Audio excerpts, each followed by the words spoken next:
Singole persone in difficoltà economica che diventano facile preda di organizzazioni mafiose, ma anche e soprattutto imprese in crisi di liquidità, vittime di usura ed estorsione che finiscono nei tentacoli della piovra. La crisi ha dato e dà alle mafie nuove opportunità di infiltrazioni anche nel nostro territorio. Una chiusura bancaria, la concessione di mutui e la concessione di crediti porta l'imprenditore ad avvicinarsi enormemente a chi con facilità gli può dare dei soldi e questo fa sì che poi l'organizzazione mafiosa riesca ad entrare nell'azienda. Conoscere le mafie per costruire la legalità, il tema è stato al centro del primo di una serie di incontri organizzati dall'Anci Veneto e dall'Associazione Avviso Pubblico per fronteggiare un fenomeno, quello delle mafie appunto, che sta cambiando e sta piantando le sue radici anche nel Veneto. Si tratta proprio adesso di attrezzarsi, conoscere, costruire un tessuto che renda impossibile alla mafia, la mafia appunto del XXI secolo, di attecchire.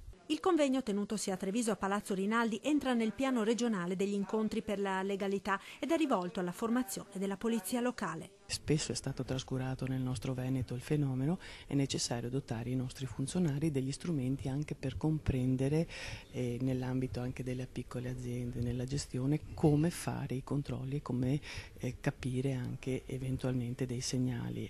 Fondamentale dunque dare alle forze dell'ordine gli strumenti per conoscere e fronteggiare il fenomeno, ma anche coinvolgere i cittadini affinché non abbiano paura a denunciare. Molti fenomeni partono da fenomeni usurari per arrivare poi a fenomeni estorsivi.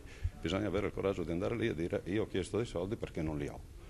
E mi sono rivolto ad organizzazioni. Quando avranno il coraggio di fare questo, forse qualcosa in più potremo fare.